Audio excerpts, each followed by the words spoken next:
in Philadelphia, and you are? Natalia. And you are? Jacqueline. Do you know what the name of the show is? Still crazy after all these beers. Are you still crazy after all these beers? Yes. Do you know what the name of the show is? Yes. What is it? Still crazy after all these beers. Do you like beer? Yes. You do now, right? Yes. Okay. Still crazy after all these beers is starting when, girls? When's it starting? Now. Now, exactly. Roll it. Still crazy after all these beers.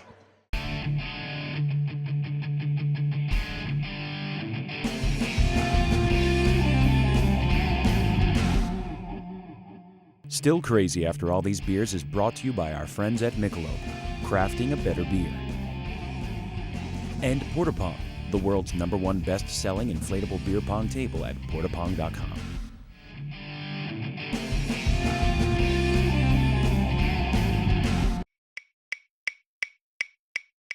And here we are at Sake Fest, and I'm walking around having a good time, and I look up, guy calls me, and it turns out to be an old friend of mine. Although not all that old. At least it's all relative.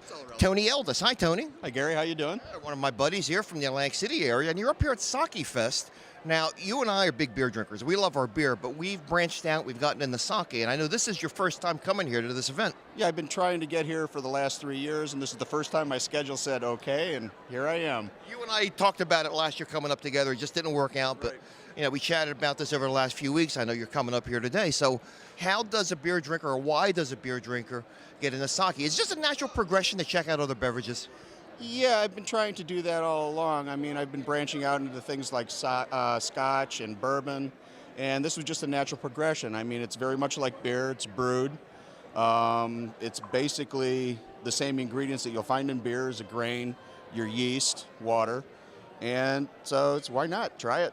Now, you've been getting some sakes at your house. I remember you told me that. I'd mail ordered 3 different sakes from a firm in California, and I was very pleased with those. And it wasn't until I'd actually had dinner at the Budokan and realized in Atlantic City that there were other sakes out there other than what you see in your typical beer and wine store, which is the Gekkakan $3 bottle, 750 milliliters that you have to serve warm. And when I ordered sake at Budokan and it came chilled, it just totally shook me because it's not something I expected at all. And it's just spectacular. Do you know what that is that you're drinking?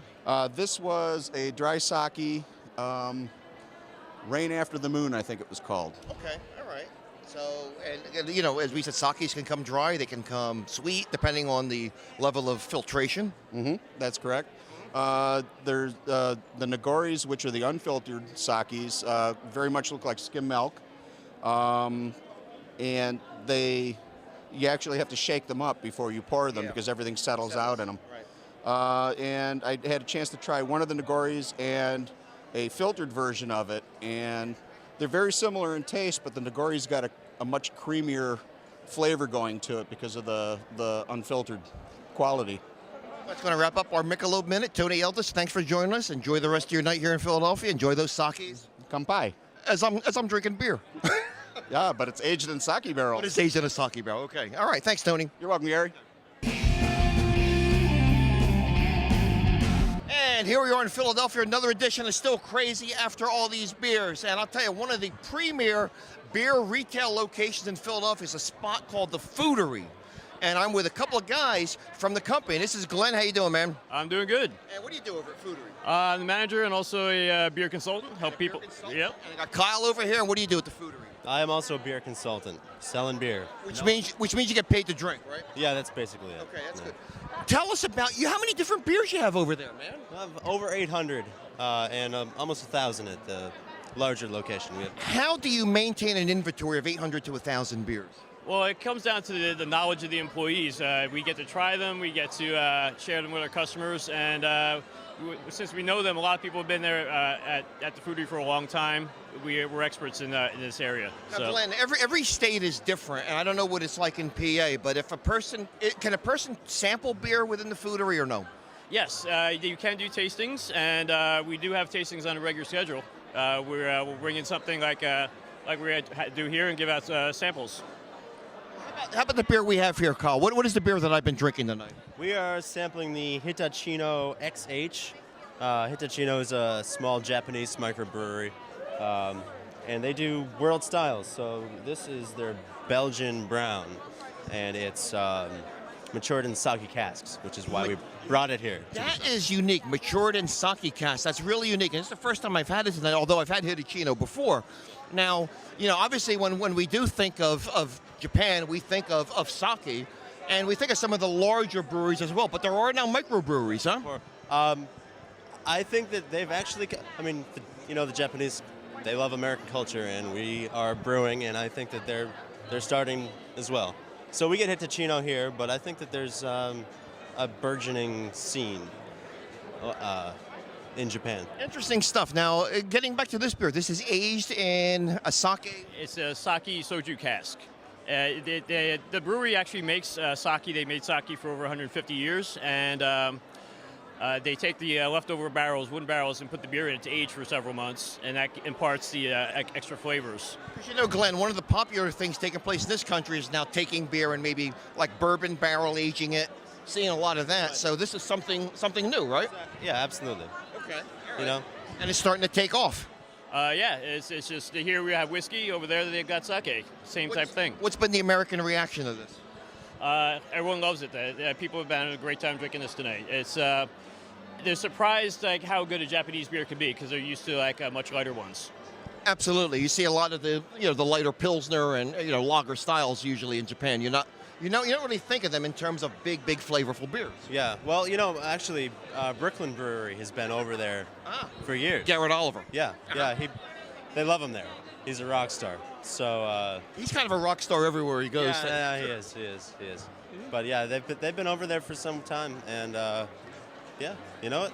I don't think anybody doesn't like craft beer when it comes down to it. So now.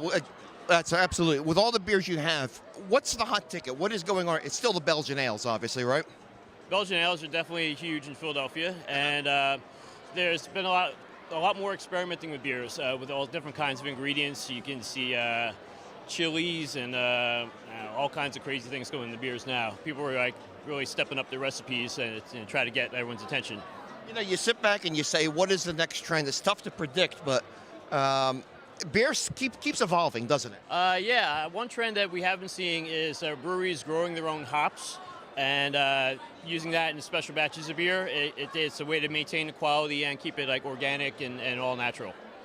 Well, I think there are a couple breweries that are starting to sample into that. I know there are breweries that have set up because of the water supply that they have. Yeah. I think the one you might have noticed is Sierra Nevada has their own estate, hop farm now. And they grow stuff for their own batches. Absolutely, yeah. Especially some of the Pacific Northwest breweries are getting into that. Yeah, it's a great place to grow hops. Now, if we're looking at Foodery, are there other products beside beer? Well, at our 2nd Street location, we have a full deli. And is that in Philly also? Yeah. Northern Liberties. Okay. Yeah. All right. So we're talking 800 to 1,000 beers. Holy cow! I don't know how you guys maintain the inventory. It's got to be amazing, and I'm sure you have regular customers coming in all the time, right? Yeah, we got regular customers, and a lot of the regular customers come in looking for something new, so we got to keep it fresh. We bring in what we like, too. So, we bring in the good stuff, and it sells because it's good. And that's valid. Yeah, you know what? There have been brewers that have said, we're going to make the beers we like because we think our audience will follow us. So you guys, I'm sure you get samples dropped off to you once in a while, right? Absolutely, yeah. Mm-hmm. Okay. And if it's good, it'll sell. And we'll push it, If brews something good. People looking for the location. You got a website?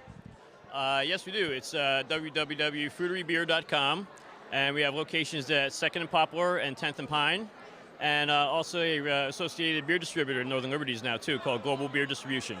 You guys got to admit, Philly's a great beer drinking town, right? I think it's the best in the country, actually, and I will stand behind that. Well, you know what? It certainly is a great beer drinking town. There's no question about that. And people like you over at the Foodery are ensuring that your customers are trying some quality beer. So we got to applaud you for that, right? Cheers to you guys. I'm the only one, I think, holding the beer. You guys got the bottles. There we go. Cheers. Thanks for sharing your product with us. We'll see you next time on Still Crazy.